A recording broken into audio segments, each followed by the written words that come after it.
Hello there, and welcome to the Cosmic Lullaby channel.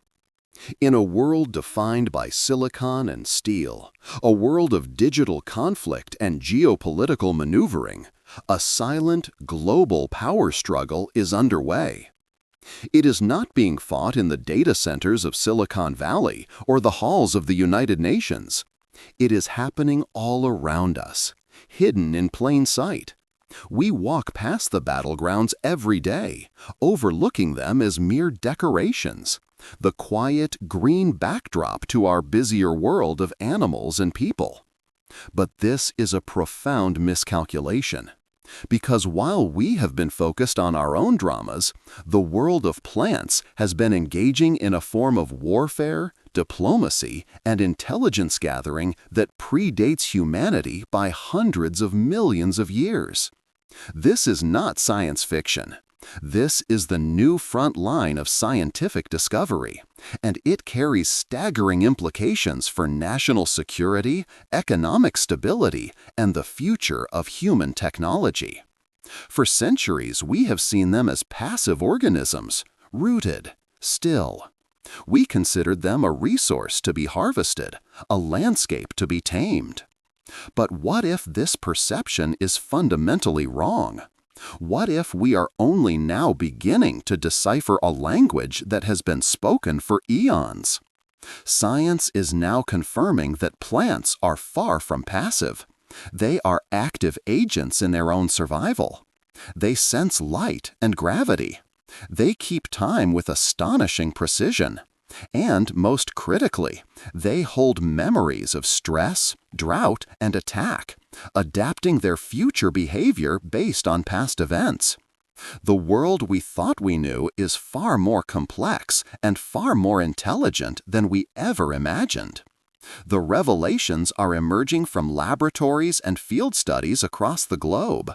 What they reveal is a world of hidden dramas and astonishing abilities. Plants can talk to one another. They defend themselves with sophisticated chemical tricks. They even produce sounds, ultrasonic clicks that signal distress, a silent scream we are only just beginning to understand. This is the story of that hidden world, a story of a planetary-scale network of life that breathes oxygen into our atmosphere, and whose secret systems are now being studied not just by botanists, but by military strategists, pharmaceutical giants, and AI developers. The stakes could not be higher. To understand this world is to unlock secrets that could redefine medicine, agriculture, and communication itself. To ignore it is to remain blind to one of the most powerful forces on our planet. Consider the foundational discovery that has shattered our old paradigms. Plants communicate.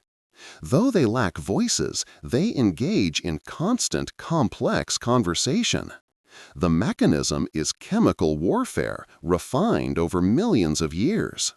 When a single leaf is bitten by an insect, the plant does not suffer in silence. It immediately releases a cocktail of volatile organic compounds, chemical signals sent out into the air.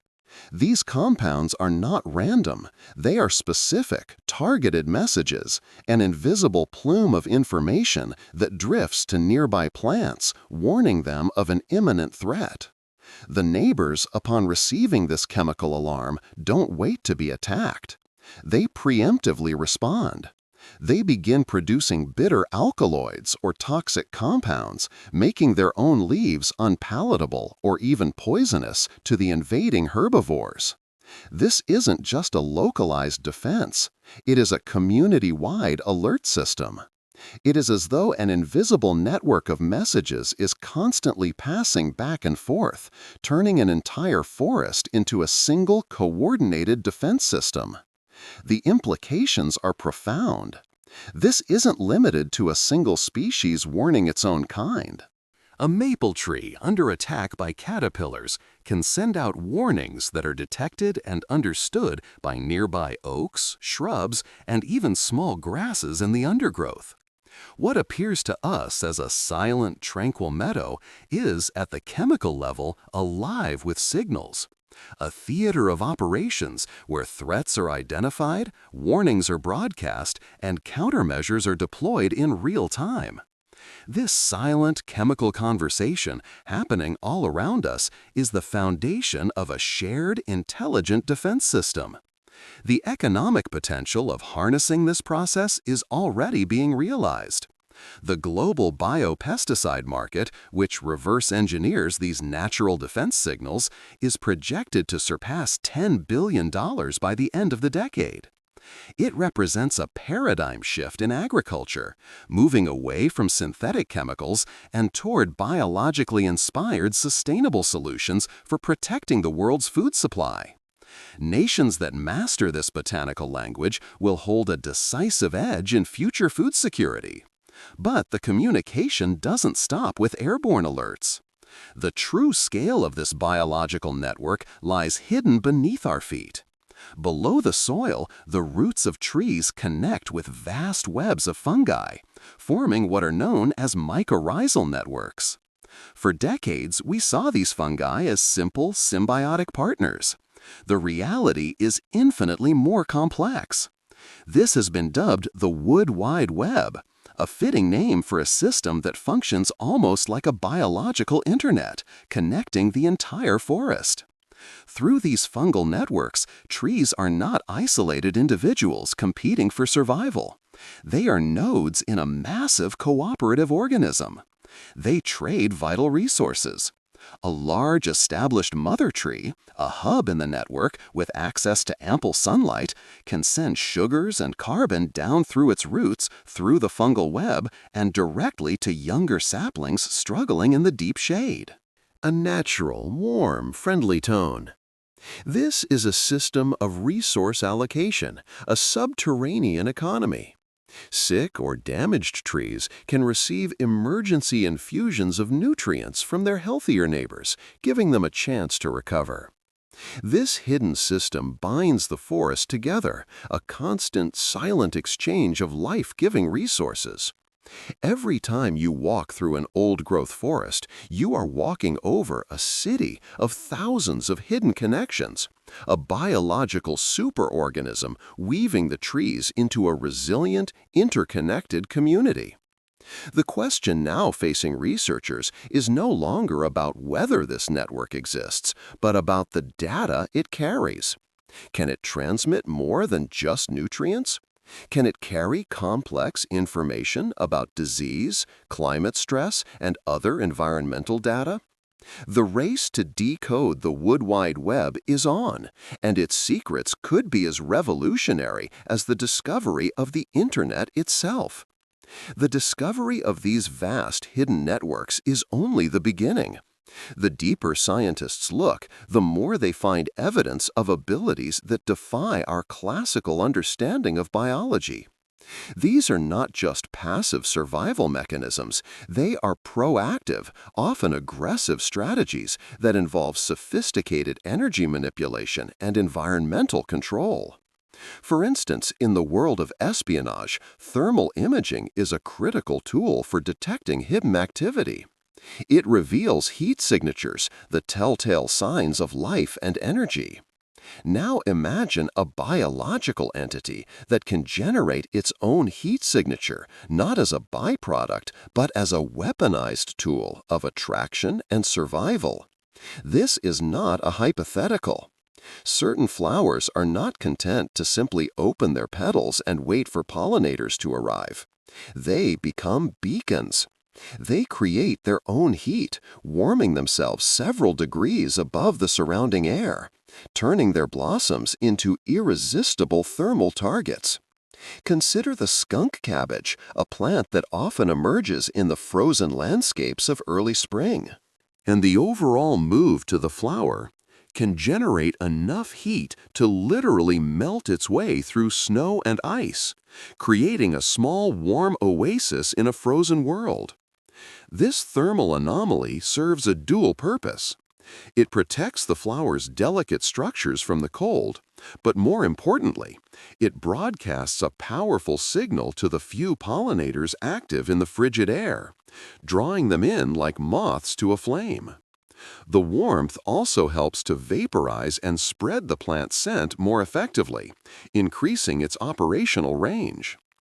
Other species, like the giant water lily, deploy a similar strategy, generating heat during their nighttime blooms to create a welcoming, warm refuge for the beetles they rely on for pollination. This is a targeted, energy-intensive operation. The plant must expend significant resources to produce this heat, but the payoff is a vastly improved chance of reproduction. From a military and technological perspective, this is a marvel of energy efficiency. What seems like a simple, fragile flower is, in reality, a powerful and self-regulating furnace, a biological machine that bends the rules of thermodynamics to ensure its genetic legacy.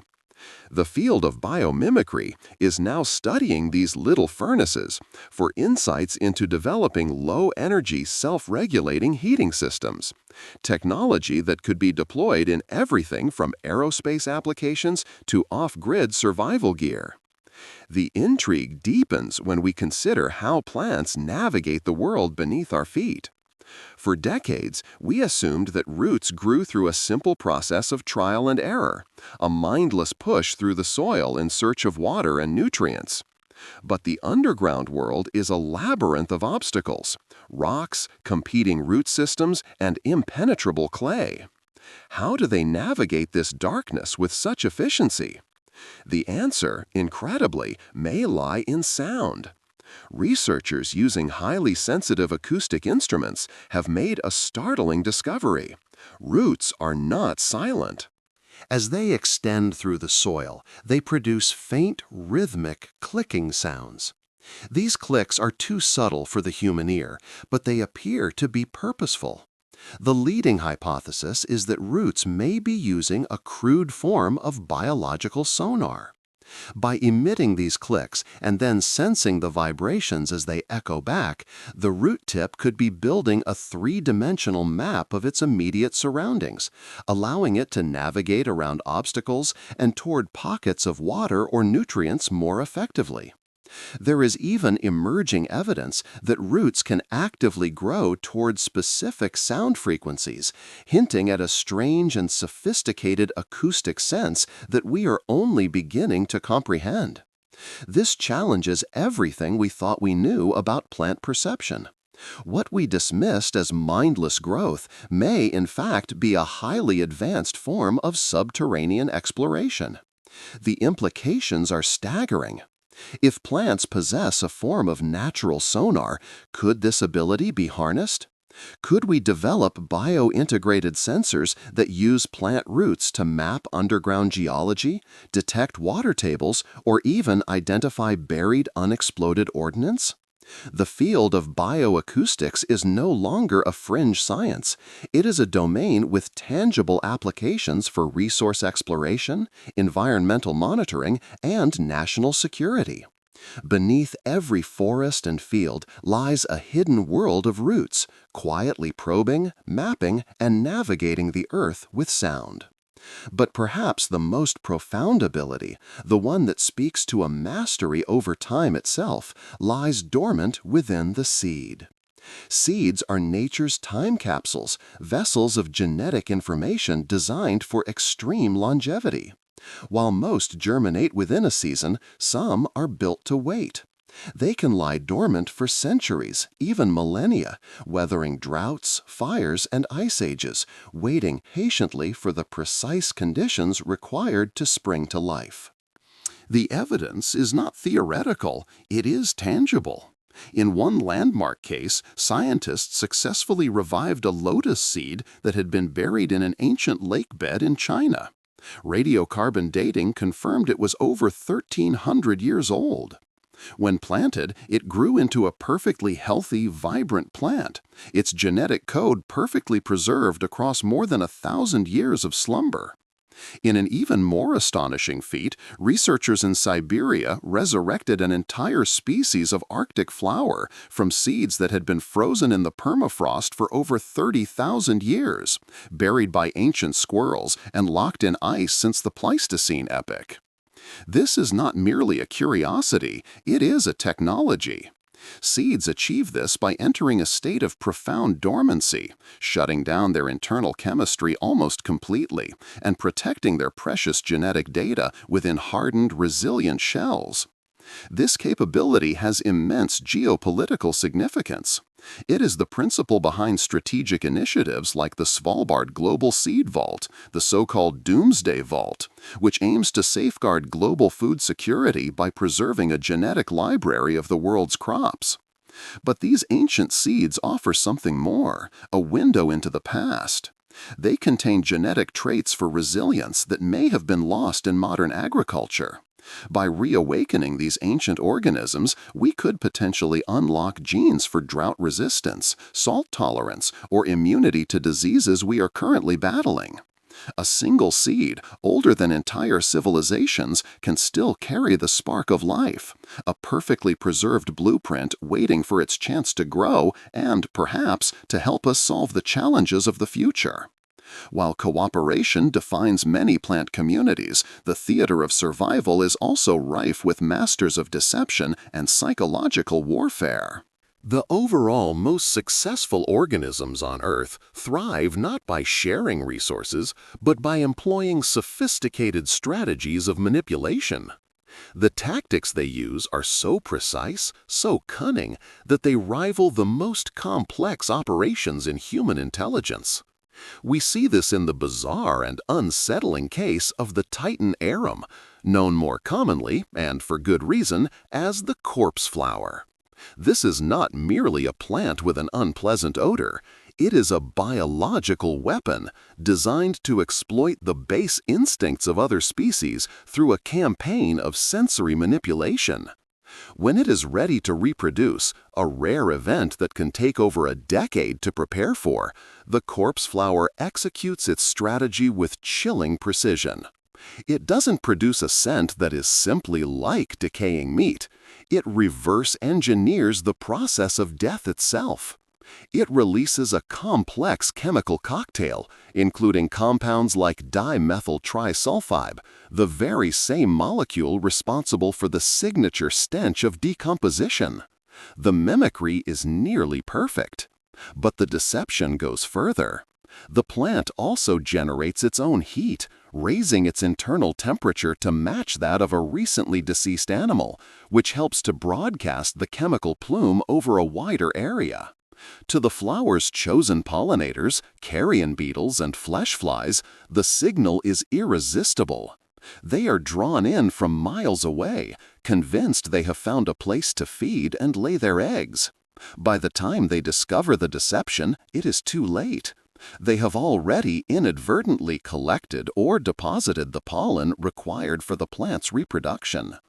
In this high-stakes gambit, the plant offers no reward, no nectar, only a lie. It is a stark reminder that in the natural world, survival is often a zero-sum game. The economic and cultural impact of this rare event is also significant. Botanical gardens around the world that house a Titan arum see tens of thousands of visitors line up, generating massive revenue and public interest, all to witness this brief, macabre spectacle. By imitating death, the plant ensures the continuation of its own life. From the singular, dramatic strategies of an individual plant, we now turn to a scale of existence that challenges our very definition of life itself. Some of the oldest living organisms on Earth are not towering singular trees, but vast, interconnected colonies of clones that stretch across landscapes and millennia. In the high plateaus of Utah, a forest of quaking aspens shimmers in the wind. From the surface, it appears to be an ordinary grove, a collection of thousands of individual trees. But is not. This is Pando, a Latin name meaning "I spread." And it is, in reality, a single organism. One massive male aspen connected by a colossal shared root system. Each trunk is genetically identical to the next, a clone sent up from the ancient network below. While individual trunks may live for a century or two, the root system, the true organism, is thought to be at least 80,000 years old. Pando covers over 100 acres and has witnessed the retreat of glaciers, the rise and fall of civilizations, and the dawn of the modern age.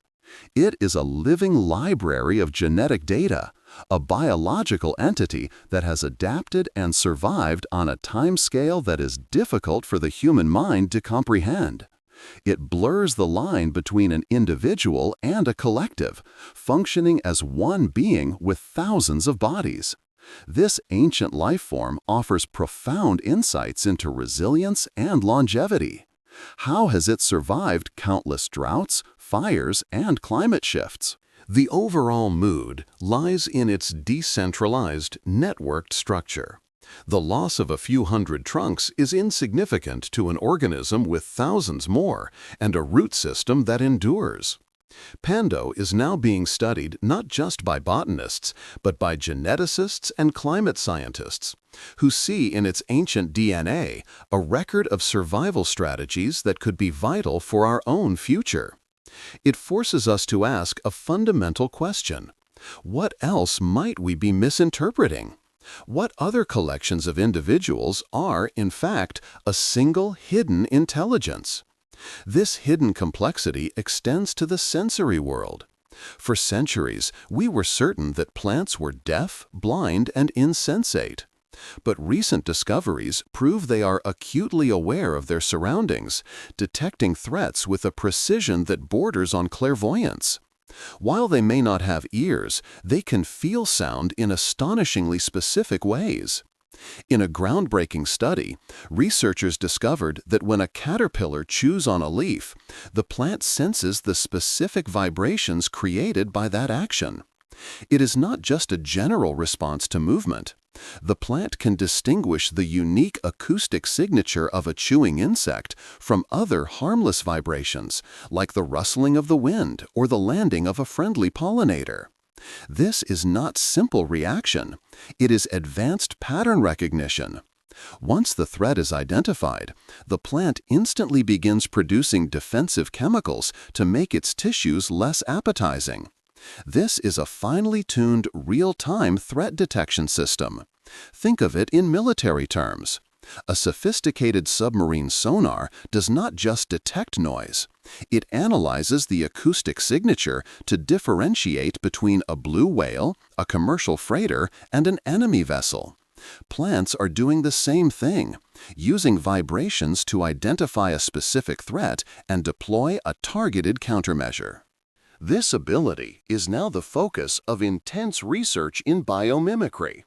The goal is to develop a new generation of microsensors that can replicate this biological function, creating security systems or agricultural monitors that can detect specific vibrational threats long before visible damage occurs. The rustle of leaves in the wind is no longer just poetry. It is data, and it is being processed. The evidence for this hidden world of plant perception is now undeniable, but the methods of detection are becoming ever more sophisticated. As our technology advances, we are unlocking layers of communication that were previously unimaginable, revealing a world that is anything but silent. In fact, under stress, it is screaming. Using highly sensitive ultrasonic microphones, scientists have made a chilling discovery. Plants experiencing stress from drought or physical injury begin to emit a series of sharp, distinct clicking sounds, like a frantic staccato rhythm of distress. Tomato and tobacco plants, for instance, produce a barrage of these clicks when deprived of water, yet remain almost completely silent when healthy. To the human ear, this desperate chorus is inaudible, But once captured and transposed into our hearing range, the sounds are clear, distinct, and deeply unsettling. The leading theory for the cause is a process called cavitation, the formation and violent collapse of microscopic air bubbles inside the plant's vascular system, its xylem, which transports water. When a plant is water-stressed, the tension in these water columns becomes so great that bubbles can form, breaking the flow. Each click is the sound of one of these bubbles imploding, a tiny acoustic shock wave signaling a catastrophic failure at the cellular level. This discovery has profound implications that extend far beyond botany. It is the discovery of a bioacoustic signature for stress. In naval warfare, one of the primary ways to detect a submarine is by listening for the sound of cavitation from its propellers. The physics are the same. We now have the ability to listen for the sound of a forest dying of thirst. Imagine deploying a network of ultrasonic sensors across a critical ecosystem like the Amazon rainforest. We could monitor its health in real time, not by looking at satellite images of browning canopies, which only show damage after the fact, but by hearing the first signs of drought stress, plant by plant, acre by acre. This would be a revolution in climate science and ecological management, an early warning system for planetary health. The applications in agriculture are even more immediate and transformative. The global agricultural sector consumes roughly 70% of the world's fresh water. Much of it is wasted through inefficient irrigation. With this technology, we could move beyond estimating a plant's needs and start listening to them directly. An array of microphones could tell a farmer precisely which section of a field is thirsty, allowing for targeted watering that could save trillions of gallons of water and dramatically increase crop yields. The question scientists are now grappling with is whether these sounds are merely a mechanical byproduct of suffering or something more. Could they be a high-frequency distress call intended for other plants or perhaps even for insects that might be drawn to a weakened host? The green world may be filled with tiny, inaudible signals of stress, and we are only now learning how to listen. This mastery of the elements is not limited to sound. In the most brutal, water-starved environments on Earth, survival demands a level of creativity that verges on the miraculous. In deserts where rain is a distant memory, some plants have evolved the ability to bypass the soil entirely and harvest water directly from the air itself. They have become masters of atmospheric water harvesting. Their leaves and spines are not randomly shaped. They are hyper-efficient, micro-engineered surfaces to capture tiny droplets of moisture from fog and dew. As these droplets accumulate, they are channeled down grooves or hairs directly to the plant's roots, providing a reliable source of hydration even when the ground is bone dry. The Namib Desert beetle's host plant, for example, uses an array of fine hairs to literally comb water out of passing mists. Cacti and other succulents employ similar designs, turning a fleeting morning fog into a life-sustaining drink. This is not just a clever adaptation, it is a blueprint for a technology that could solve one of humanity's most pressing challenges: water scarcity. Engineers and material scientists are now studying the nanostructures of these desert leaves to create new materials that can passively and efficiently collect fresh water from the atmosphere. This field of biomimicry could lead to fog-harvesting nets and building materials that provide clean drinking water in arid, coastal regions with zero energy input. In a world where geopolitical tensions are increasingly driven by disputes over shared water resources like rivers and aquifers, this plant-inspired technology offers a path toward water independence. It could act as a geopolitical stabilizer, providing a decentralized, life-giving resource to communities on the brink. The solution to one of humanity's great crises has been waiting for us all along, written in the architecture of a leaf. It is a profound lesson. In the harshest conditions, life finds a way, and sometimes the most elegant solution is to drink the air itself. The ability of plants to manipulate their immediate environment is a recurring theme. But some species operate on a scale so vast that they don't just influence their surroundings, they architect entire climates. Forests are not merely passive recipients of weather, they are active generators. Through a process called transpiration, a single mature tree can release hundreds of gallons of water vapor into the atmosphere every day, drawing it up from the soil and exhaling it through microscopic pores in its leaves. When this process is multiplied by billions of trees in a massive ecosystem like the Amazon, the effect is profound. The forest creates its own weather system. This moisture rises, cools, and condenses into clouds, which then return to the earth as life-sustaining rainfall. This isn't just a local weather loop, it's a piece of planetary infrastructure. Scientists refer to this phenomenon as flying rivers, vast atmospheric corridors of moisture generated by the forest that transport water for thousands of miles, influencing rainfall patterns across entire continents. This discovery has fundamentally altered our understanding of climate science and geopolitics. The Amazon rainforest is not just the lungs of the planet, it is its heart, pumping water vapor through atmospheric arteries that irrigate the agricultural breadbaskets of South America. The geopolitical implications are chilling. The stability of nations, their ability to feed their populations, is directly dependent on the health of a forest often located outside their borders. Deforestation is therefore not just an environmental tragedy, it is an act of geopolitical sabotage, whether intentional or not. As the forest is cut down, the flying rivers weaken. Some climate models predict that if deforestation passes a critical tipping point, the Amazon's rain-making engine could shut down, transforming the lush basin into a dry, arid savanna. The consequences would be catastrophic, triggering widespread crop failures, water shortages, and mass migrations that could destabilize the entire continent. The next time you stand beneath the canopy of a forest, understand that you are standing inside a living fountain, a biological machine that is actively summoning the rain from the sky and shaping the fate of nations. From engineering weather on a continental scale, we zoom in to the micro level of individual manipulation, where the strategies are no less sophisticated. The world of pollination is often portrayed as a gentle, cooperative exchange. But for some species, it is a theater of espionage, a high-stakes game of deception where the currency is genetic survival.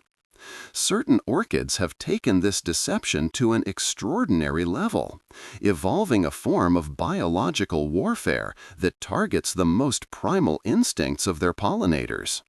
They do not offer nectar as a reward. Instead, they offer a lie, a carefully crafted illusion so perfect it is almost impossible to resist.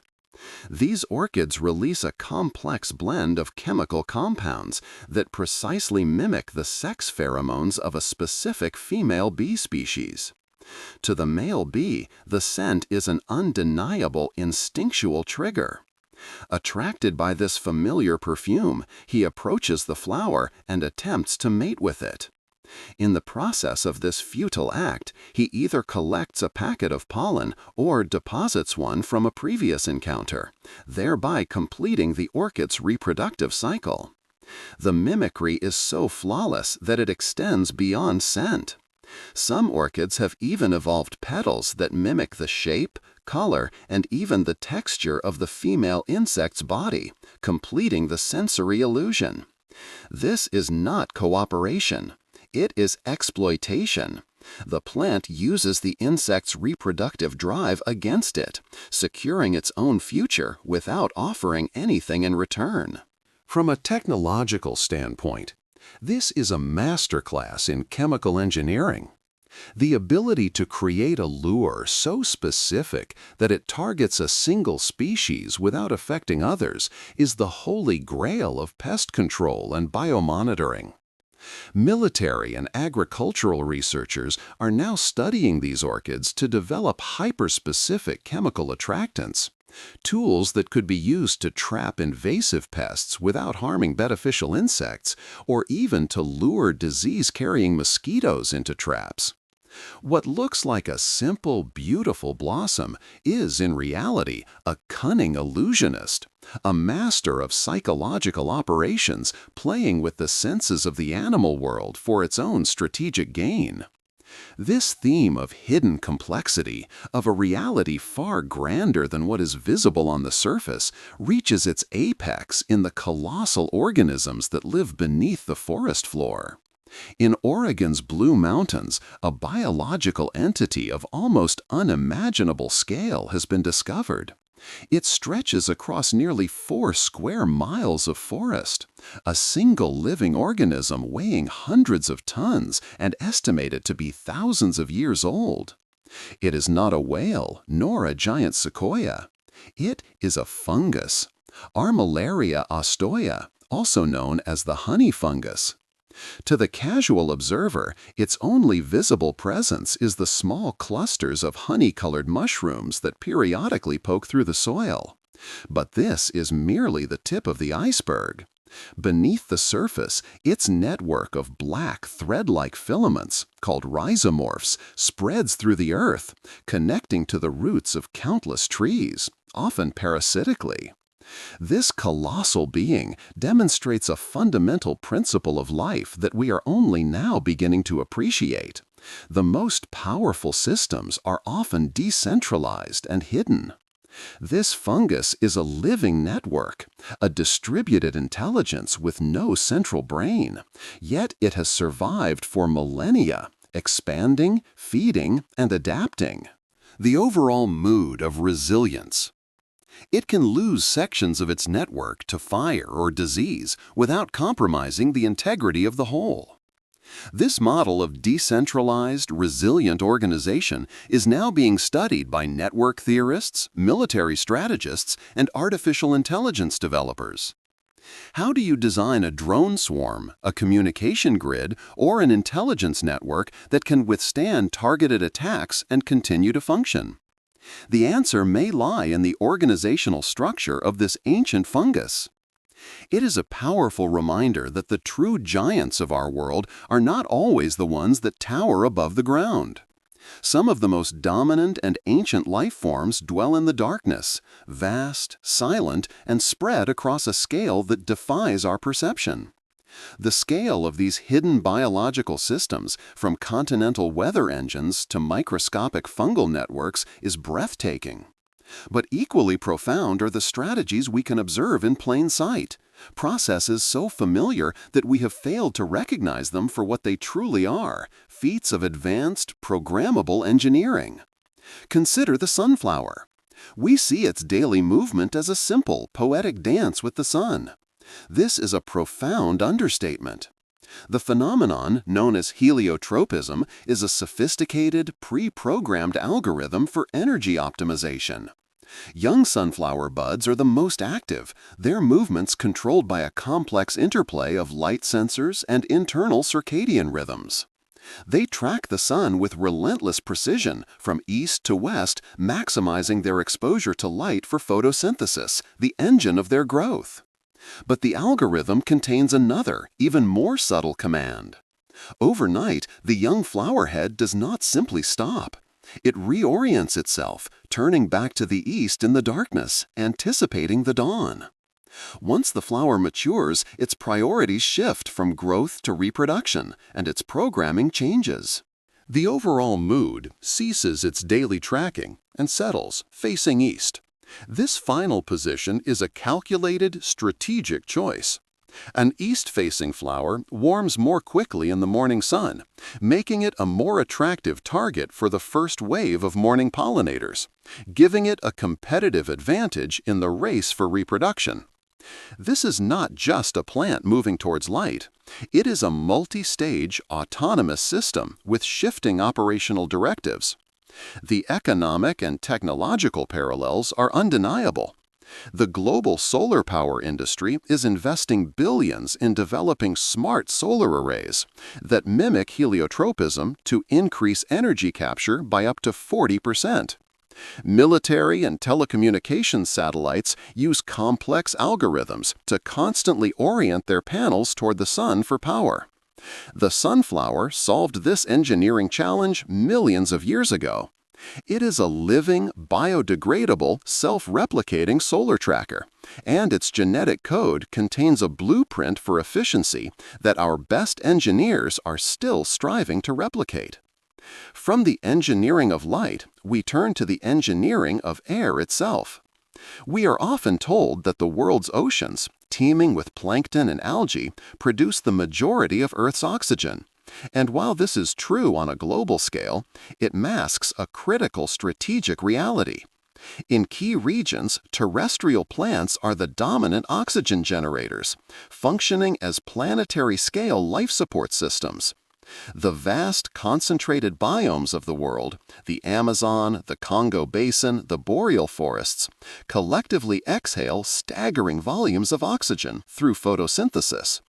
The Amazon basin alone is a biological superpower, a green lung so productive that its influence is felt across the globe. This is not simply a passive byproduct of its existence. It is the result of the most significant act of geoengineering in our planet's history. 2 billion years ago, the ancestors of modern plants began releasing oxygen as a waste product, transforming a toxic, carbon dioxide-rich atmosphere into the air that allowed for the evolution of all animal life, including our own. Today, these forests are not just ecological treasures, they are strategic assets of immense geopolitical value. In an age of climate negotiations and carbon credit markets, a nation's sovereign forests represent a form of immense economic and political leverage. This oxygen economy is a new front in international relations. The ability of a forest to sequester carbon and produce oxygen is a measurable, monetizable service. Nations that control these resources can command billions on the global stage, while the nations that depend on them are left in a position of vulnerability. Every breath we take is a reminder of this dependency. It is a humbling thought that the oxygen filling your lungs at this very moment may have been manufactured by a forest thousands of miles away, a silent, life-giving subsidy from a biological engine we are only now beginning to value in geopolitical terms. This capacity to engineer environments is matched by an equal capacity to survive them, even under conditions that would mean certain death for almost any other life form. In the frozen expanses of the Arctic, certain mosses and alpine plants have mastered a technology that remains on the cutting edge of human science: cryopreservation. They can endure being frozen solid for months, encased in ice, and then revive almost instantly when the thaw comes, resuming their life cycle as if nothing happened. This is not a matter of luck. It is a triumph of biochemical engineering. Their cells produce specialized proteins and sugars that act as a biological antifreeze, preventing the formation of lethal, cell-shattering ice crystals. The overall marvel that multi-billion-dollar industries are desperately trying to replicate. The medical field of cryonics, the long-term preservation of organs and tissues, hinges on solving the exact problem that this humble moss solved eons ago. The global food logistics industry spends fortunes developing methods to freeze and transport food without destroying its cellular structure. The aviation industry searches for more efficient de-icing agents. These plants hold the biochemical code, the natural solution to a fundamental challenge of physics. They are not just survivors, they are master cryobiologists, and their genes represent a library of priceless data for the future of medicine, agriculture, and technology. Their resilience is a quiet testament to the fact that life can thrive where temperatures plunge far below freezing, a defiance of entropy written into their very DNA. From the absolute zero of the Arctic to the blistering heat of the world's great deserts, the principles of survival remain the same: resource management, defense, and long-term strategic planning. The cactus is a master of this hostile environment doctrine. It is not merely a plant, it is a fortress, a living water reservoir engineered for a multi-century siege. Its design is a testament to ruthless efficiency. The thick, waxy skin is not just a barrier, it is advanced armor, minimizing water loss through evaporation under the relentless sun. The iconic spines are a multi-purpose defense system. They serve as a sharp physical deterrent to herbivores, a form of biological area denial. But they also create a microclimate of shaded, still air around the plant's surface, further reducing moisture loss and thermal stress. This is a passive cooling and defense system operating with zero energy expenditure. But the true genius of the cactus lies in its water storage architecture. Species like the saguaro, which can live for more than 2 centuries, are not just storing water, they are managing it. Their pleated, accordion-like structure allows the stem to expand dramatically after a rare desert downpour, absorbing hundreds of gallons of water, and then slowly contract as it uses its reserves during the months or even years of drought. This design, a variable volume container, is a holy grail of engineering. Aerospace engineers use similar principles to design collapsible fuel tanks and expandable habitats for space missions. The cactus perfected it millions of years ago. Its entire life strategy is a masterclass in a scarcity-based economy. It forgoes rapid growth for extreme resilience. Its shallow, widespread root system is designed not for deep anchoring, but for rapid, opportunistic absorption, capable of capturing every precious drop from the briefest of desert showers. To walk among these quiet giants is to witness a community that has mastered the art of patience, a living library of engineering solutions for survival in a world of extreme deprivation. From the visible physical engineering of the desert survivors, we now descend into a world of hidden light, a realm of biochemistry so advanced it borders on the magical. Bioluminescence is rare in the plant kingdom, but where it appears, it hints at a future where our technology and biology could merge. In the deep, dark understory of ancient forests, certain fungi that live in decaying wood emit an eerie, ghostly light known as foxfire, casting a faint green glimmer on the forest floor. But this natural wonder has been eclipsed by a revolution in the laboratory. Scientists have now achieved what was once science fiction. They have engineered plants that produce their own sustained light by inserting the genes from bioluminescent fungi. This is not a mere novelty. It is a profound proof of concept for the field of synthetic biology, the design and construction of new biological parts and systems. These glowing plants represent the first step towards a future of programmable biology. The potential applications are transformative. Imagine lining highways not with electric lights, but with trees whose leaves cast a soft, self-sustaining glow, powered by nothing more than their own metabolism. Imagine homes where ambient light is provided by ornamental plants, reducing our reliance on the electrical grid. But the most significant applications may be in security and environmental monitoring. Scientists are working to link the light-producing genes to other sensor genes, creating plants that can act as living biodetectors. A field of grass could be engineered to glow in the presence of specific chemical pollutants in the soil, or airborne contaminants, or even the telltale explosive residues from a landmine. This would create a passive, wide-area self-replicating sensor network, a living surveillance grid that requires no power and no maintenance. The economic implications are staggering, creating entirely new markets for sustainable lighting and environmental remediation. But it also opens a new chapter in biological warfare and defense. If we can create plants that signal the presence of a threat, what other information could they be programmed to detect and display? Even without genetic engineering, plants already communicate with light beyond our perception. Under ultraviolet illumination, many flowers reveal hidden patterns, nectar guides invisible to the human eye but blazing with color for a bee. The world is already filled with a secret language of light. We are now on the cusp of not just reading that language, but writing it ourselves. The glowing plant in the lab is more than a curiosity. It is a message from the future. A future where the boundary between organism and technology begins to dissolve. We have seen how plants can store their genetic legacy in time capsules, locking away their data for millennia within the hardened shell of a seed. The sacred lotus, germinating after more than 1,000 years of dormancy, is a testament to this power of static data preservation.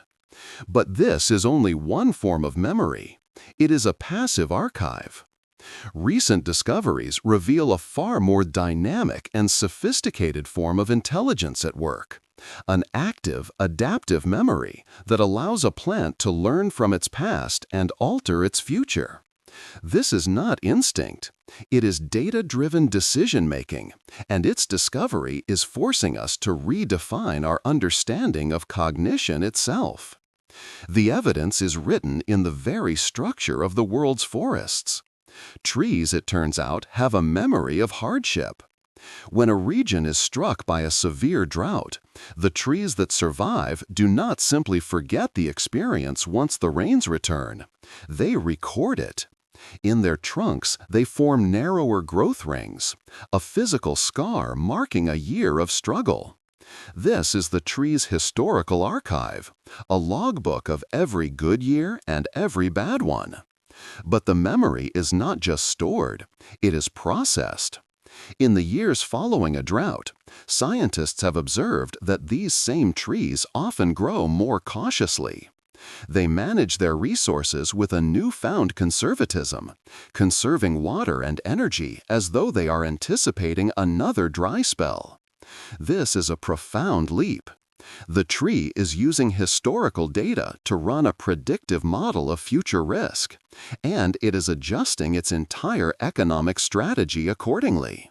The overall principle that governs modern financial markets, global supply chains, and national security strategies. It is risk assessment based on past trauma. The memory is written into the tree's very physiology, altering its hormonal balance and its fundamental approach to survival. This discovery has transformed the field of dendrochronology, the study of tree rings. We are no longer just reading the past. We are observing a living organism that is also reading its own past and acting on the information. This has immense value for our own survival.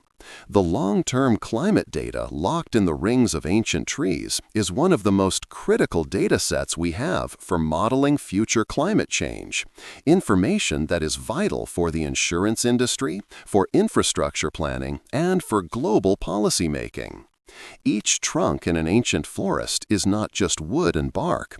It is a high-fidelity data logger, holding a history of struggle, adaptation, and a quiet, calculating remembrance. From the long-term memory stored in wood, we turn to the high-speed information networks that operate in the air. We've established that plants broadcast chemical warnings when attacked, but the sophistication of this system goes far beyond a simple alarm. This is a form of signals intelligence, or SIGINT, that is both targeted and encrypted. Research has confirmed that plants can distinguish between different types of threats and tailor their signals accordingly. The chemical signature released for a chewing caterpillar is different from the one released for a sap-sucking aphid. This is target identification. The neighboring plants that receive these specific signals then deploy a specific, appropriate defense. They are not just activating a generic shield, they are loading the right ammunition for the right enemy. This is information warfare fought on a chemical battlefield. The air in every field and forest is a contested information space, filled with coded messages, distress calls, and defensive broadcasts that shape the ongoing conflict between plants and herbivores. The economic implications of decoding this language are enormous. The global agritech sector is now in a race to develop electronic noses, advanced sensors that can detect these specific volatile organic compounds in real time. By deploying these sensors in a field, a farmer could receive an early warning of a specific pest infestation long before any visible crop damage occurs. This would allow for hyper-targeted, micro-dosed pesticide applications, or even the release of specific predators, revolutionizing pest management. It would shift the entire agricultural industry from a reactive model to a predictive one, saving billions of dollars and dramatically reducing the environmental impact of farming. But information is only one tool in the arsenal. Some plants have bypassed chemical and psychological warfare entirely and have evolved a mastery of pure physics. They have developed biological artillery. Not all plants rely on the gentle transport of wind or animals to spread their seeds. Some have weaponized the process, launching their offspring with explosive mechanical force. The squirting cucumber, for instance, builds up immense hydrostatic pressure inside its fruit until it bursts, ejecting its seeds in a high-pressure jet of liquid. Other species, like the touch-me-not plant, develop seed pods that dry under immense tension. The slightest touch triggers a catastrophic structural failure, and the pod instantly coils and springs open, catapulting the seeds several meters away with startling force. This is not a random explosion. It is a precisely engineered ballistic dispersal mechanism. The plant is solving a complex physics problem: how to store potential energy over a long period and release it in an instant as kinetic energy. The overall mood of these seed pods is now being studied by material scientists and mechanical engineers for applications in robotics and nanotechnology. Imagine miniature medical devices that could be deployed inside the human body, or micro-drones that could be launched, all powered by a self-actuating mechanism that requires no battery, only a change in humidity or pressure. What we see as a tiny explosion in a quiet forest is a demonstration of nature as a master of mechanical engineering, a reminder that even in the silent world of plants, sudden, calculated bursts of energy and motion can erupt with the force of a weapon. The overall master of physics and chemistry is not limited to offense and dispersal. For many plants, it is the cornerstone of a defensive strategy so robust it allows them to colonize environments that would be lethal to almost any other form of life. Along the tropical coastlines of the world, mangrove forests thrive in a chemical war zone where the land meets the sea. They grow in salty, brackish water that would fatally dehydrate most other plants. Their survival is a triumph of biological desalination, a feat of engineering that nations are spending billions of dollars to replicate. Mangroves have evolved multiple, redundant systems to solve this critical challenge. Some species employ a form of reverse osmosis at the cellular level, filtering out the salt directly at their roots and allowing only fresh water to enter their vascular systems. This is a highly advanced membrane-based filtration system perfected over millions of years. Other species use a different strategy: sequestration and disposal. They absorb the salt water and then actively pump the excess into specific older leaves. These leaves act as disposable toxic waste dumps. When they eventually fall away, they carry the accumulated salt with them, effectively cleansing the main organism. A third strategy is even more direct. Certain mangroves excrete salt through tiny, specialized pores on their leaves, leaving visible salt crystals behind on the surface. This is an active, metabolic process of waste removal. These multi-layered defense systems make mangroves one of the most resilient and important ecosystems on the planet. They act as living seawalls, their dense root systems protecting coastlines from storm surges and erosion, a natural infrastructure service worth billions annually. The geopolitical significance is immense. In an era of rising sea levels, nations that preserve and restore their mangrove forests are investing in a cost-effective, self-repairing coastal defense system. For countries like Bangladesh and Vietnam, mangroves are a critical component of their national security strategy against climate change. To us, it is a swampy, impenetrable forest.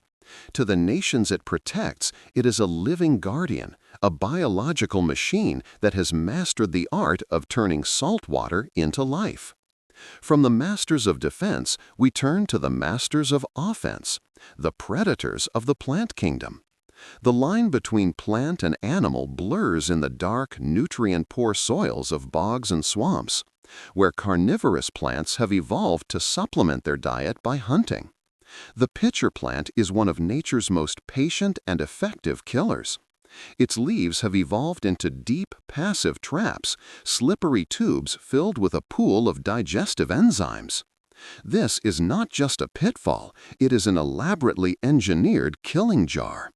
The rim of the pitcher is often coated with nectar and displays vibrant colors to lure in prey. But its surface is a micro-engineered non-stick coating that offers no grip. Insects, attracted by the promise of food, step onto this treacherous edge and instantly hydroplane, tumbling into the fluid below where escape is impossible.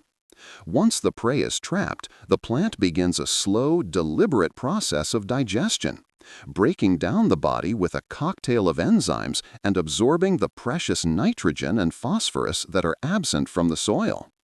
In some giant tropical species, the pitchers can grow so large they can trap and consume frogs, lizards, and even small rodents, turning the plant into a formidable predator of vertebrates. The design of the pitcher plant's trap is now a subject of intense study in the field of advanced materials. Scientists are working to replicate the liquid-infused surfaces of the pitcher's rim to create a new generation of frictionless coatings for everything from medical implants that resist bacterial growth to pipelines that can transport sludge with incredible efficiency. What appears to be a simple, passive leaf is, in fact, a highly specialized hunting apparatus, a silent predator that has turned the tables in the eternal arms race between the plant and animal kingdoms. It is a chilling reminder that survival in nature can take forms that are both brilliant and brutal, even in the seemingly gentle world of green. From the individual predator, we scale back up to the level of planetary infrastructure, to an ecosystem so vast and so critical that its health is synonymous with global stability. The Amazon rainforest is often referred to by the simple, almost poetic metaphor, the lungs of the earth. This term, while evocative, is a dangerous oversimplification. It is not a passive organ. It is a factory, a continent-sized industrial complex of biological machinery that, by some estimates, manufactures up to 1/5 of the entire planet's atmospheric oxygen supply. Each towering tree, every vine, every leaf in its boundless canopy is a cog in this planetary life support system, executing the complex chemical process of photosynthesis on an almost unimaginable scale. It is the single largest and most productive biological asset on the planet.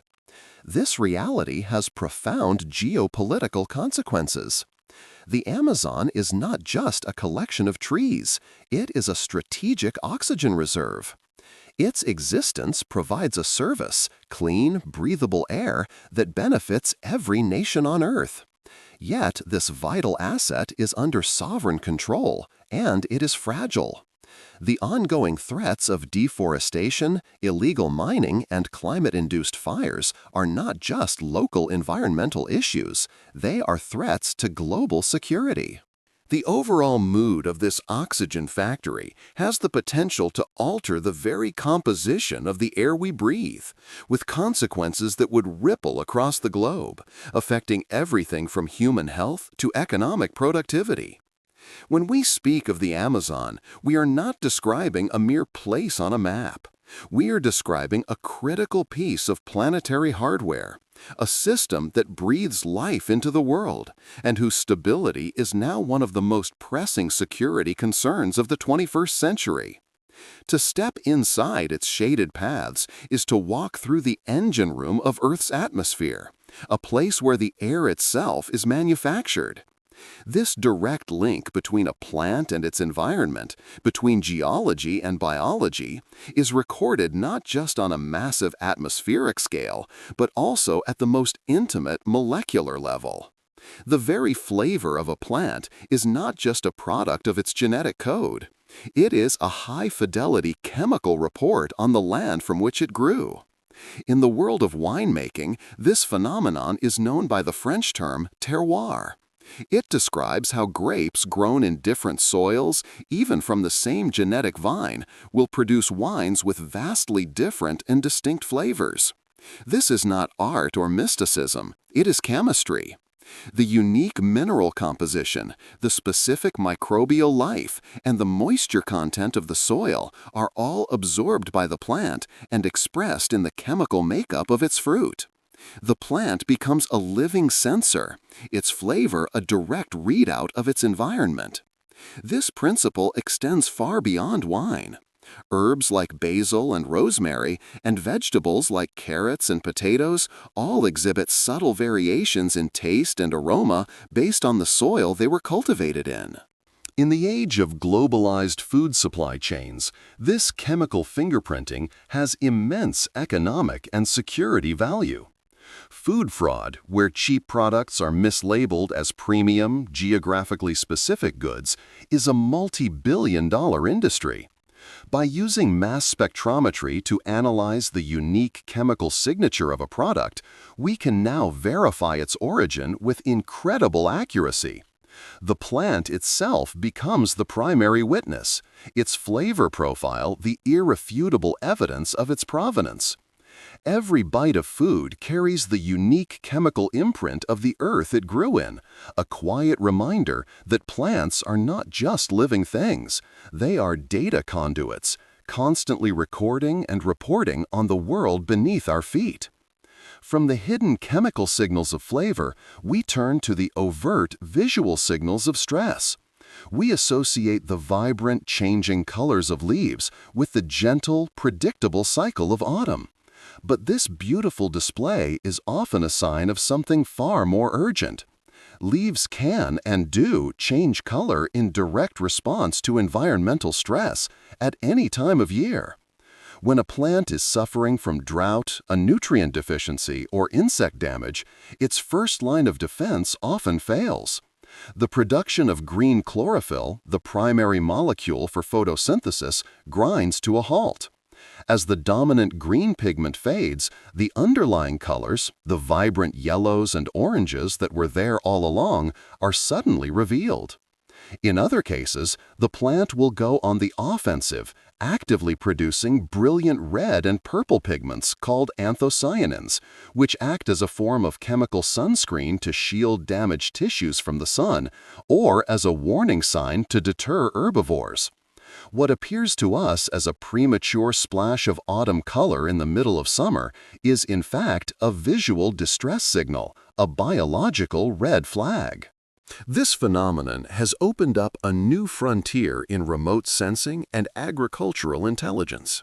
Satellites and drones equipped with hyperspectral cameras can now monitor millions of acres of farmland and forest, detecting these subtle, stress-induced color shifts long before a plant is visibly dying. This is a form of massive-scale, non-invasive diagnostics. It allows for the early detection of disease outbreaks, pest infestations, and water shortages, enabling precision responses that can save entire harvests. The shifting hues of the landscape are no longer just a matter of seasonal beauty. They are a dashboard of ecosystem health, a constant visual broadcast of the hidden challenges that plants are facing every day. The strategic intelligence of the plant kingdom is not only chemical or behavioral, it is also structural. In the fog-shrouded forests of California, the coast redwoods have pushed the absolute physical limits of life on Earth, creating biological skyscrapers that defy our understanding of engineering. The tallest of these giants, a tree nicknamed Hyperion, towers over 380 feet into the sky, a living structure taller than a 30-story building. This is not simply a matter of growth. It is a victory over physics. To achieve this height, the tree must solve an immense hydraulic challenge, pulling water from its roots to its highest leaves, a journey equivalent to pumping water to the roof of a skyscraper with no mechanical pump. It is a feat of biological engineering that relies on the quantum-level cohesion of water molecules, a silent, flawless system that our best engineers can only marvel at. These ancient titans are more than just record holders. They are planetary assets. A natural male narrator can sequester more carbon in its immense trunk than an entire acre of smaller forest, making these old-growth groves some of the most efficient and dense carbon capture facilities on the planet. Their existence is a critical buffer against climate change, a living testament to centuries of patient growth. When we look at Hyperion, we are not just seeing the world's tallest tree. We are seeing a masterpiece of structural and hydraulic engineering, a carbon vault of incalculable value, and a living monument that began its journey from a seed no larger than one from a tomato. The struggle to preserve these last giants is not just an environmental battle. It is a strategic imperative to protect a piece of living planetary infrastructure. From the giants who have conquered the day, we turn to the specialists who have conquered the night. The 24-hour cycle of life creates different economic realities, different markets. While most flowers compete for the attention of daytime pollinators, a select group has adopted a different strategy. They have moved their operations to the night shift. Flowers like the evening primrose and the moonflower remain tightly closed during the day, but as dusk falls, they unfurl their pale, ghostly blossoms under the moonlight. This is a calculated business decision. By operating in the less crowded nocturnal market, they avoid competition and target a specialized clientele, moths and other nighttime pollinators.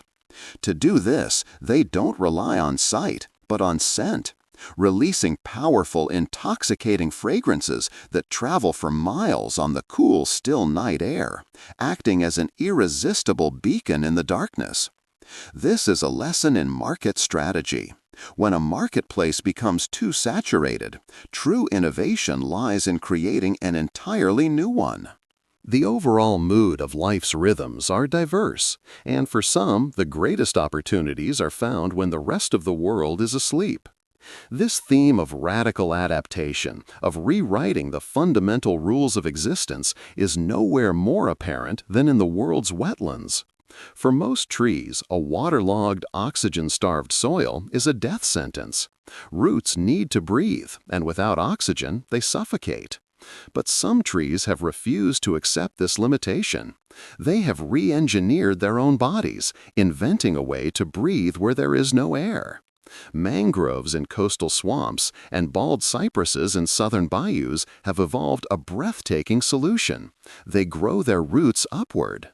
Mangroves send up dense networks of snorkel-like structures called nematophores, specialized aerial roots that protrude above the waterline to take in oxygen directly from the atmosphere. Bald cypresses form distinctive knobby knees that rise from the water, thought to serve a similar function. This is a profound inversion of biological design.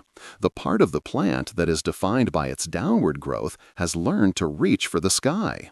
It is a lesson in adaptive engineering, a demonstration that when faced with an insurmountable environmental challenge, the most successful organisms do not simply tolerate it, they innovate their way around it, reshaping their most basic structures to survive.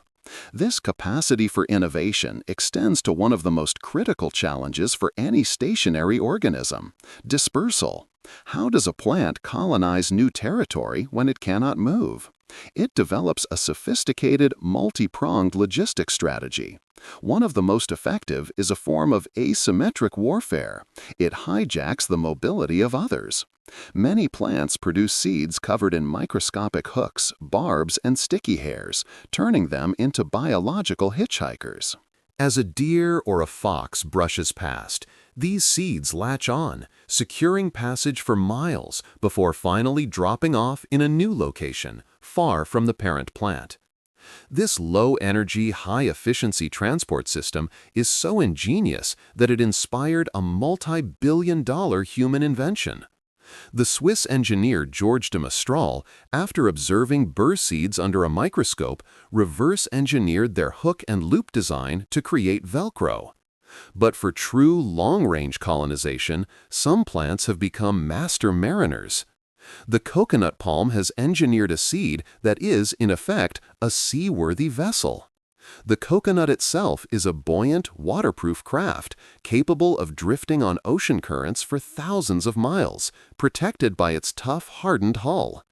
It carries its own internal supply of nutrients and water, allowing it to survive long voyages before washing ashore on a distant island, ready to germinate and colonize a new world. This is not a matter of chance. It is a deliberate, targeted strategy for intercontinental expansion.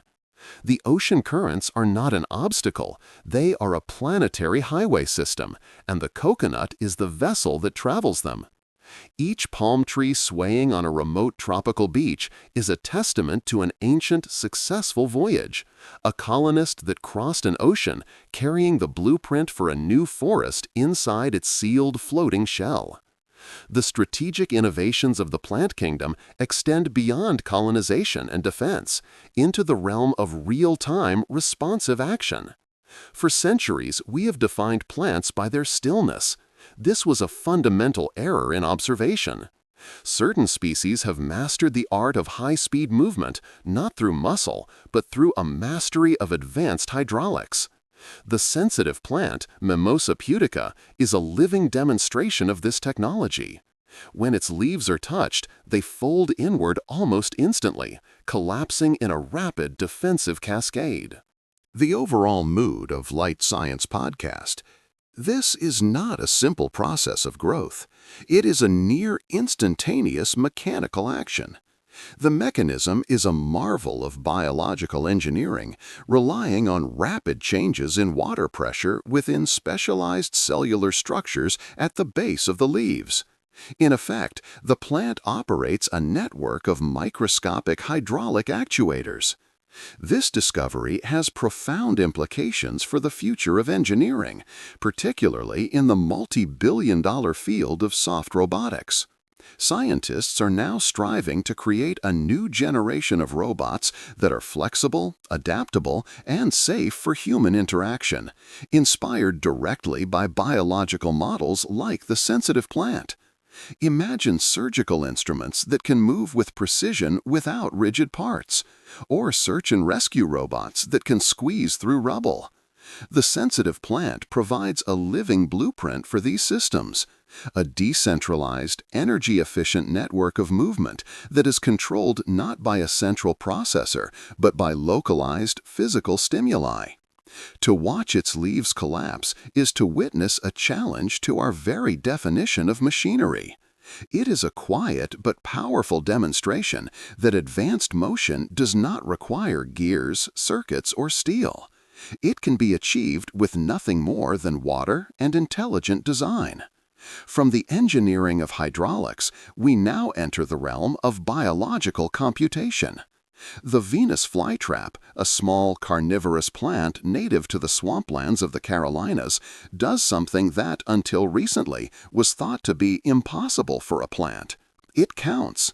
Its trap is lined with tiny trigger hairs that act as sensors. But a single touch from a raindrop or a piece of falling debris will not cause it to close. The plant is running a simple but brilliant algorithm to conserve its energy. It requires 2 distinct touches within a window of about 20 seconds before it will snap shut. This is not a simple reflex. A natural male narrator is a multi-step process of data acquisition, short-term memory, and logical decision-making. The first touch triggers an electrical signal that is stored but does not initiate action. The plant is now in a state of alert, holding that first bit of data in its memory. If a second touch occurs within the time limit, a second signal is generated and the logical condition is met. The command is then executed, trap closure. This is, in its most basic form, a biological logic gate. It is a living computer processing information to make a calculated decision. This discovery has electrified the field of biological computing, or wetware, where scientists are attempting to build computers using organic molecules instead of silicon. The Venus flytrap demonstrates that complex information processing is possible at the cellular level without a nervous system. It proves that nature has already invented a form of low-energy, self-repairing computation. The tiny predator of the swamp is more than just a plant that eats insects. It is a glimpse into a future where our technology may be grown, not built. From the living computers of today, we look back to the geoengineers of the ancient past. Long before the first flower bloomed, long before the dinosaurs, the Earth was ruled by a different green empire, the ferns. During the Carboniferous period, some 300 million years ago, enormous tree ferns dominated vast, swampy global forests. They were the undisputed masters of their age. But their greatest legacy was not their dominance. It was the profound and permanent change they wrought upon the planet. These ancient ferns were the architects of the modern world. In their relentless process of photosynthesis, they pulled trillions of tons of carbon dioxide out of the atmosphere, fundamentally altering the planet's climate and paving the way for the evolution of oxygen-breathing life. The carbon they captured was not released. It was buried. Locked away in the immense pressure of the Earth, it became the vast deposits of coal that we still mine today. This is the great irony of our age. The Industrial Revolution, the rise of modern civilization, the entire geopolitical order of the last 2 centuries was fueled by the fossilized remains of these ancient plants. The energy that powers our cities and our armies is the sunlight that fell on a fern leaf 300 million years ago. We are living in a world built by them, and now we are grappling with the climatic consequences of releasing their ancient carbon hoard back into the atmosphere. To see a fern today is to see a living fossil, a quiet survivor of a dynasty that shaped the very ground beneath our feet and the air we breathe. From the overt and dramatic displays of life and death, we now turn to the subtle, almost invisible forms of engineering that govern the plant world. These are systems of such elegance and efficiency that they are inspiring a new technological revolution. Consider the humble pine cone. To us, it is a simple, static ornament of the forest floor. In reality, it is a sophisticated, energy-free machine. It is a finely tuned sensor and actuator designed to respond to a single critical environmental variable, humidity. When the air is dry, the ideal condition for wind dispersal, the scales of the pine cone open wide, releasing their seeds to the wind. When the air becomes humid and rain is likely, the scales close tightly, protecting the seeds from moisture and rot. This movement requires no nerves, no muscles, and no external power source.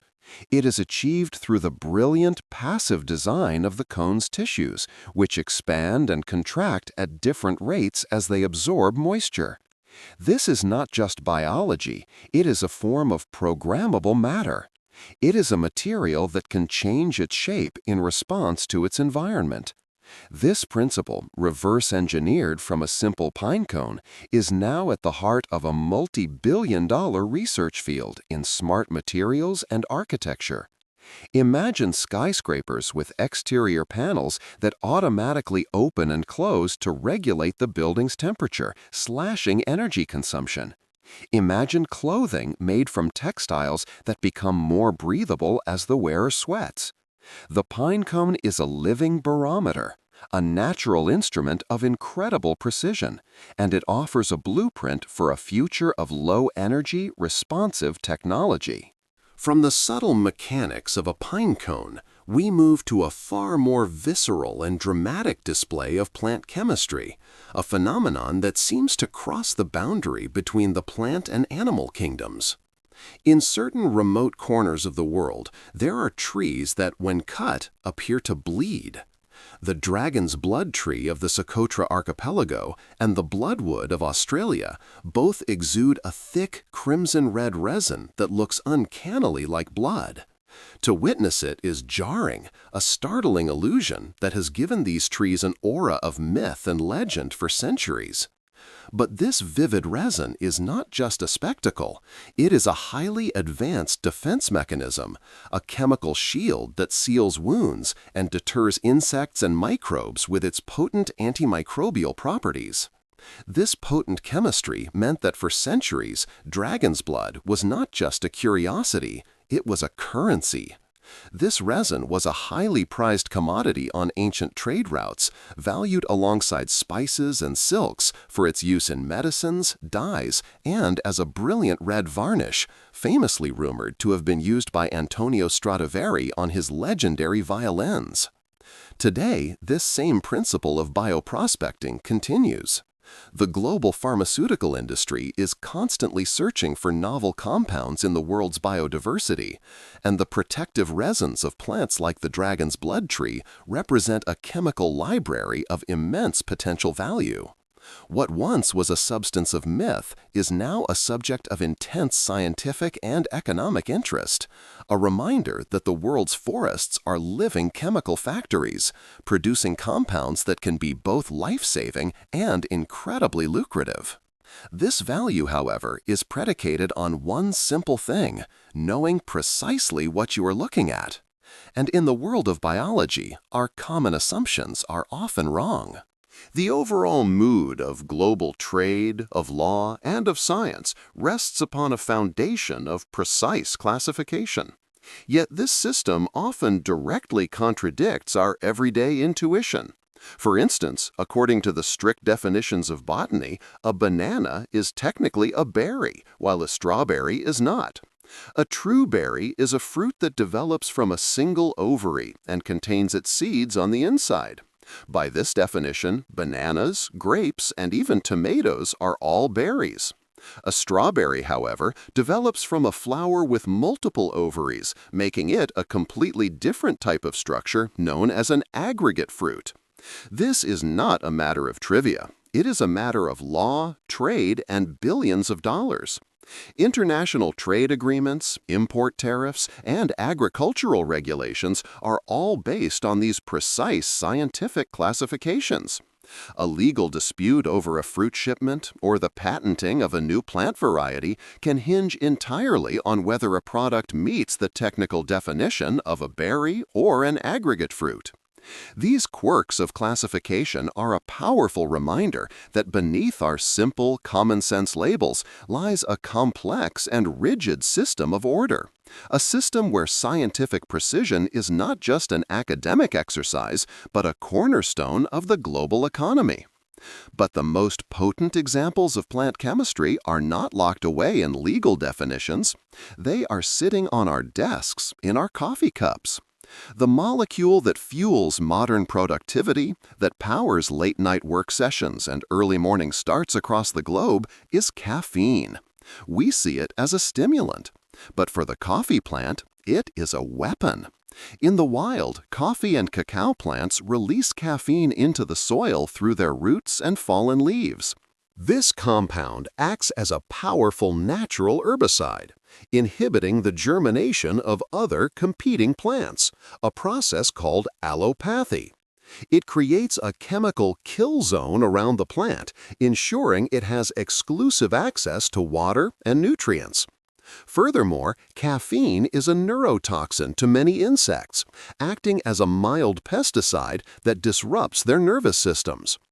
The fact that humanity co-opted this plant's chemical weapon system and turned it into the engine of the multi-hundred-billion-dollar global coffee industry is one of the great ironic twists of evolutionary history. For the plant, it was never about focus or energy. It was about conquest and survival. And it is a weapon we are now trying to harness. Agricultural scientists are studying allopathy as a potential path toward a new generation of natural, targeted herbicides, chemicals that could protect crops without the collateral damage of modern synthetics. The molecule that defines our modern world began as a tool of silent chemical warfare. From the microscopic world of chemical warfare, we now turn to the macro scale of biological production. In the global economy, speed is a decisive strategic advantage. The nation or corporation that can produce and deploy resources the fastest often dominates the market. In the plant kingdom, one species has mastered the art of rapid production on a scale that defies belief. Bamboo is not a tree. It is a species of giant grass, and it holds the record as one of the fastest growing plants on Earth. Under ideal conditions, certain species can achieve a growth rate of nearly a meter in a single 24-hour period. This is not just growth, it is biological manufacturing at an industrial velocity. The mechanism is a marvel of cellular efficiency, relying on the rapid elongation of existing cells rather than the slow division of new ones. The overall market and strategic implications of this are immense. Bamboo is, in effect, a self-replicating factory for raw materials. In many parts of Asia, it is the cornerstone of rural economies, providing essential materials for construction, food, and tools. But its modern value is now being recognized on a global scale. In an age of resource scarcity and climate change, bamboo represents a form of green steel, a building material with the tensile strength of metal, but which is lightweight, flexible, and completely renewable. Its rapid growth makes it one of the most efficient terrestrial plants for carbon sequestration, a critical tool in the fight against climate change. The global market for bamboo products is already worth over $60 billion and is projected to grow exponentially as industries seek sustainable alternatives to wood, plastic, and concrete. Its relentless, almost visible rise from the earth is a testament to the sheer productive power of the natural world. From the hyperspeed strategy of bamboo, we pivot to its polar opposite, a strategy of extreme, calculated patience. In the world's most brutal deserts, where resources are non-existent for years at a time, some plants have adopted a high-risk, high-reward investment model. They spend decades waiting in silence, conserving all their capital as dormant seeds buried in the scorched earth. They are waiting for a single, perfect market signal, a rare, heavy rain. When that signal finally arrives, they execute their strategy with breathtaking speed and synchronicity. The desert floor, barren for a generation, erupts into a superbloom, a vast, living carpet of color that stretches to the horizon. In Chile's Atacama Desert, this phenomenon, the Desierto Florido, is so vast it can be seen from space. A sudden, temporary explosion of life in the driest place on Earth. This natural spectacle is not just a beautiful spectacle, it is a masterclass in economic timing. The plants have waited for the moment of maximum opportunity to invest all their stored energy, ensuring the greatest possible chance of reproductive success. This natural wonder has, in turn, created a multi-million-dollar ecotourism industry. Climate modeling can now predict the likelihood of these superblooms with increasing accuracy, allowing tour operators and local economies to capitalize on these fleeting events. It is a powerful lesson in strategy. Sometimes the greatest advantage comes not from constant action, but from having the discipline to wait for the perfect moment to strike. This level of strategic coordination hints at a deeper layer of awareness, a layer that science is only now beginning to uncover. For centuries, Darwinian evolution was interpreted as a story of ruthless, individual competition. But new evidence suggests a far more complex reality, one that includes cooperation and even a form of biological nepotism. Groundbreaking research has now confirmed that some plants can recognize their own kin. When grown in close proximity to their siblings from the same parent plant, they behave cooperatively, limiting their root growth to avoid competing for the same resources. However, when planted among unrelated strangers, their behavior changes dramatically. They become aggressive, rapidly expanding their root and leaf systems in a race to dominate the available resources. This is a biological identification friend or foe system. The plant is making a calculated decision based on the identity of its neighbors. How it achieves this is still a subject of intense research, with theories pointing to subtle chemical signals released by the roots, or even the way light reflects off the leaves of their relatives. The implications of this discovery are revolutionary. For agriculture, it could lead to a new paradigm of kinship planting, where crops are grown in family groups to reduce infighting and maximize the collective yield. On a more fundamental level, it challenges our deepest assumptions about the nature of life. It suggests that cooperation and competition are not mutually exclusive, but are sophisticated strategies to be deployed based on a recognized social context. The quiet world of plants, it seems, has its own form of tribalism. From the subtle politics of kinship, we end with the raw power of survival in the face of annihilation. For many ecosystems, fire is not an enemy. It is a tool. It is a necessary catalyst for renewal. Trees like the giant sequoia and many species of eucalyptus have evolved not just to resist fire, but to harness it. They grow thick, insulating bark that protects their vital inner tissues from the flames. Deep within their trunks and roots, they hold dormant buds, shielded from the heat, that are triggered to sprout only after the fire has passed. Most remarkably, some pine species have developed cones that are sealed shut with a strong resin, cones that will only open and release their seeds when exposed to the intense heat of a wildfire. This is the ultimate survival strategy. The tree waits for its competitors to be cleared away, for the ground to be fertilized with a rich layer of ash, and only then does it release the next generation into a world free of competition. For decades, modern fire management was based on a policy of total suppression, a strategy that misunderstood this fundamental relationship. The result was the buildup of massive amounts of fuel, leading to the catastrophic megafires we see today. The overall mood of anti-fragility, The system is not just resilient to fire, it becomes stronger, healthier, and more vibrant because of it.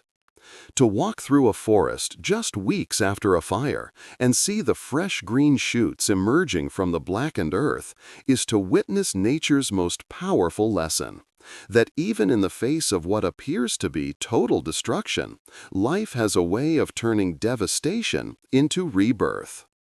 The strategies for survival are not just reactive, they are foundational, built into the very architecture of life at a scale so small it is almost invisible.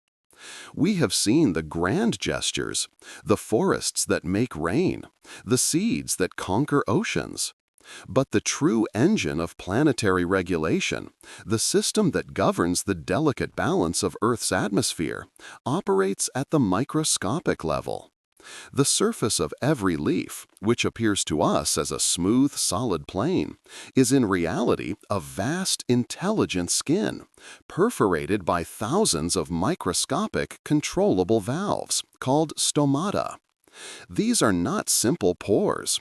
They are the gatekeepers of the global atmosphere, the living machinery that regulates the planet's intake of carbon dioxide and its exhalation of oxygen and water vapor.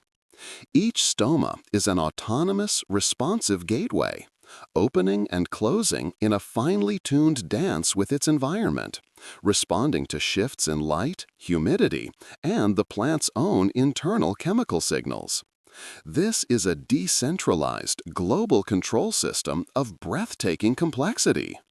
The collective action of trillions upon trillions of these microscopic pores determines the planet's carbon budget, influences global weather patterns, and literally creates the air we depend on. The economic and geopolitical significance of this system cannot be overstated. The accuracy of our multi-trillion-dollar climate models, the pricing of carbon credits on the global market, the very foundation of international climate agreements, all of it hinges on correctly predicting the behavior of these tiny, invisible valves. They are the most important and least understood variable in the equation of our future. Each breath we take is a direct transaction with this planetary network, a debt to a microscopic piece of biological machinery that holds the fate of the world in its grasp. From the subtle regulation of atmospheric gas, we return to the world of ballistic force, where the objective is not balance but impact. Pollination is often depicted as a gentle, passive dusting of powder. But for some species, it is a high-velocity, precision-guided event. Certain flowers have weaponized the process, evolving spring-loaded mechanisms that launch pollen onto visiting insects with explosive force. Orchids and mountain laurel flowers, for example, store mechanical energy in their petals and filaments, like a catapult being wound. The moment an insect lands and disturbs the trigger, that stored energy is released, launching a carefully packaged payload of pollen directly onto the pollinator's body. This is not a random shotgun blast. It is a targeted strike, ensuring the payload adheres to the target before it has a chance to escape. This is a masterclass in micromechanics. The plant is solving a complex engineering problem: how to achieve maximum velocity and precision with a lightweight biological system.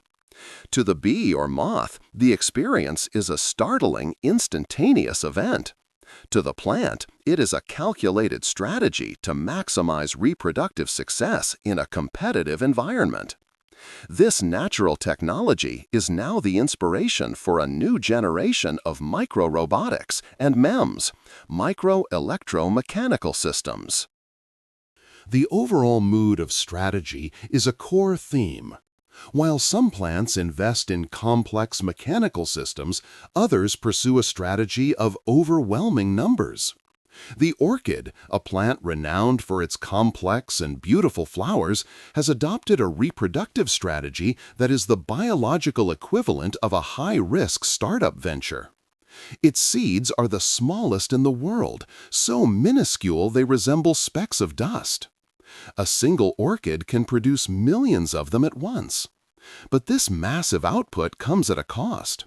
Each seed is born with almost no stored energy, no starting capital of its own. Its survival is a gamble. It is launched into the world with nothing but a genetic blueprint and a hope. For the seed to germinate, it must land in the precise location where it can form a symbiotic partnership with a specific species of soil fungus, which will provide the nutrients it needs to grow. This is a venture capital model of reproduction. Produce millions of low-cost seeds knowing that the vast majority will fail, but that the few that find the right partner will yield an immense return. It is a strategy of pure, calculated risk. At the opposite end of the strategic spectrum are the evergreens, the pines and spruces of the world's cold climates. They are the blue-chip stocks of the plant kingdom, built not for risk but for endurance. While other trees shed their leaves and enter a state of dormancy to survive the winter, evergreens remain operational year-round. They have invested heavily in defensive technology, producing specialized antifreeze proteins that circulate through their cells, preventing the formation of lethal ice crystals. This is a molecular technology of incredible sophistication, a natural cryoprotectant that allows them to continue photosynthesizing, albeit at a slower rate, even in the freezing cold. The race to synthesize these proteins is a multi-billion-dollar prize for the chemical and biotech industries. A truly effective, non-toxic antifreeze could revolutionize everything from the de-icing of aircraft to the long-term cryopreservation of human organs for transplant.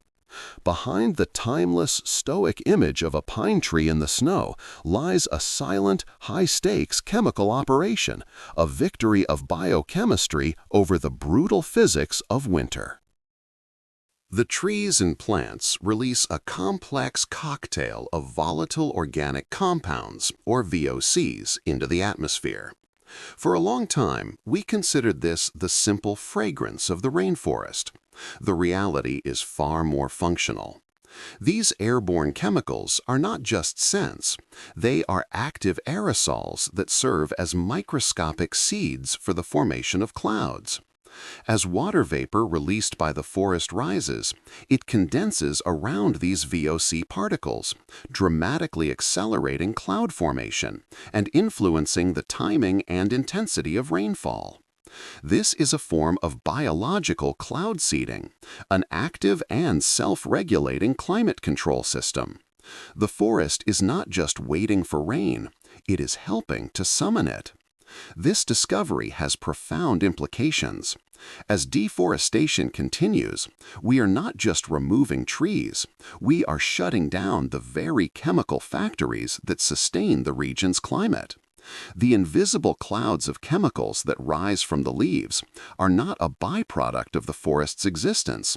They are a critical piece of its machinery, a silent, fragrant engine that turns breath into rain.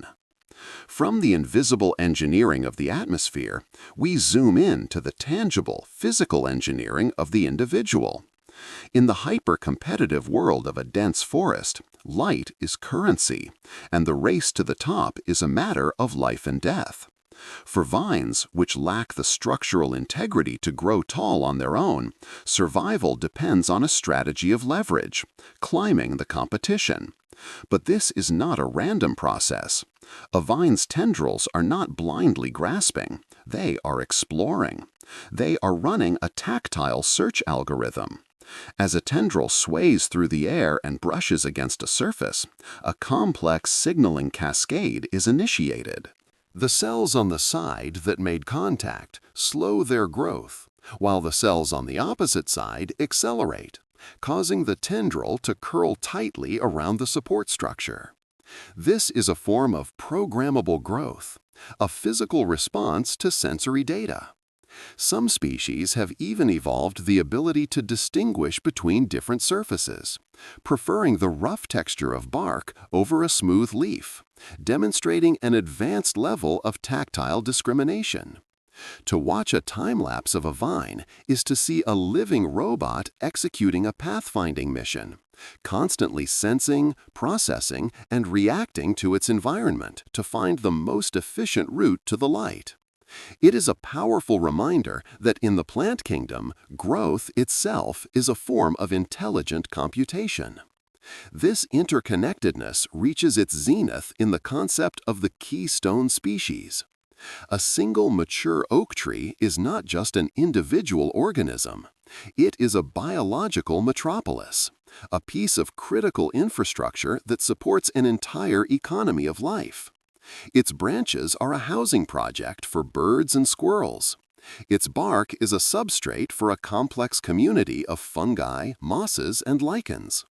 Its leaves provide food for thousands of insects, which in turn feed the birds. Its acorns are a vital energy source for a vast array of mammals. And its roots are the central hub of a sprawling underground marketplace, the mycorrhizal network. A single oak can be the foundation for an ecosystem supporting thousands of different species. The loss of one of these ancient giants is therefore not the loss of a single tree. It is the collapse of a city. It is a catastrophic failure of infrastructure that triggers a cascade of consequences for the thousands of species that depend on it. Modern conservation efforts are now shifting their focus, recognizing that protecting these megatrees is one of the most efficient ways to preserve biodiversity. To protect the oak is to protect the entire living web that it has woven around itself over centuries.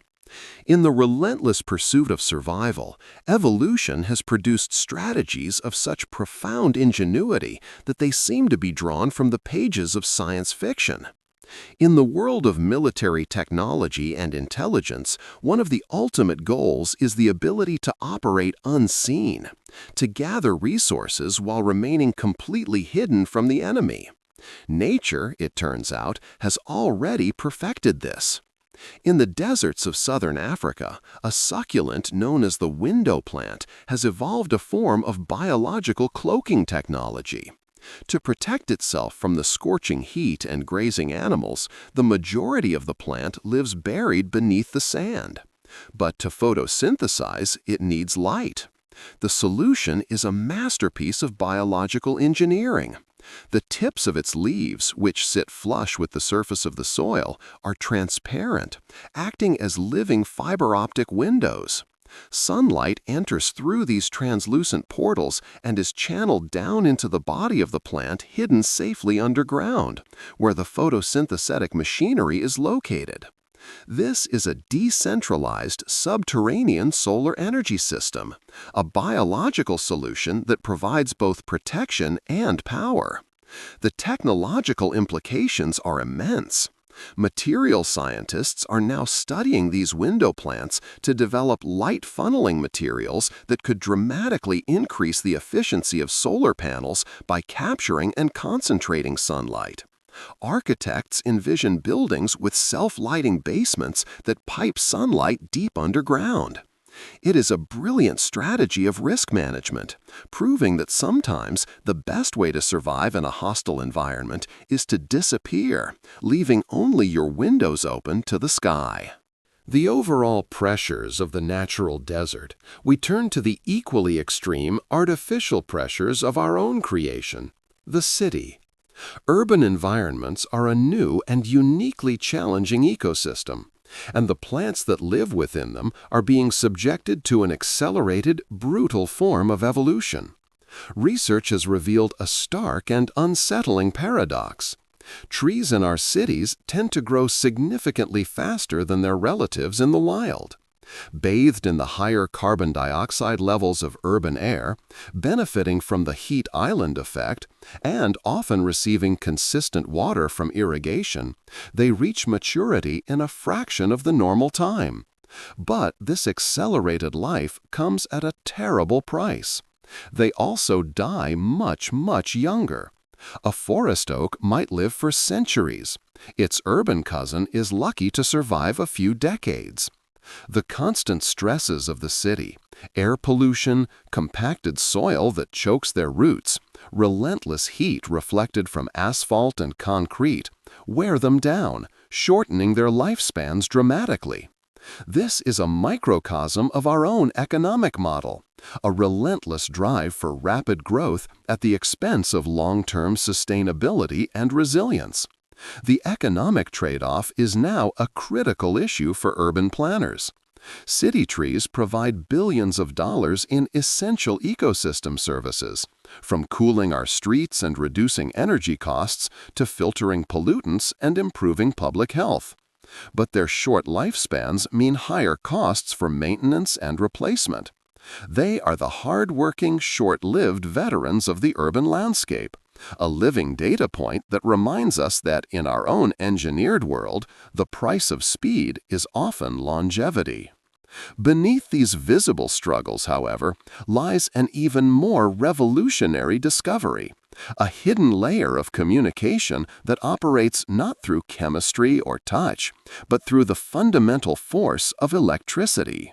Inside every leaf, as water moves through its vascular network, the friction creates a faint electrical charge, generating a tiny electric field around the plant. For decades, this was considered a meaningless biological artifact. We now know that was a profound misjudgment. Bees, it turns out, can not only detect these fields, but can read them. Research has confirmed that bees use the subtle changes in a flower's electric field to determine whether it has been recently visited by another pollinator and its nectar stores depleted. This is a new dimension of signals intelligence. The plant is broadcasting its status on an open electrical channel, and the bee has evolved the sensory technology to intercept and decode that signal. It is a living, low-energy information network, a biological Internet of Things, where the status of each node is instantly available to those with the ability to listen. The potential to harness this is staggering. Agricultural technology companies are now developing sensors that can monitor the electrical fields of crops, providing a real-time, non-invasive readout of a plant's health and water status. It is an entirely new communication spectrum, an invisible language of fields and charges that has been operating all around us, completely unnoticed, until now. This exploration of the plant kingdom reveals a world of breathtaking innovation, but it also contains profound darkness.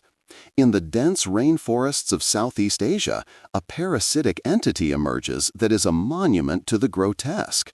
The Rafflesia flower is a biological titan, the largest single flower on Earth, with petals that can span more than 3 feet across.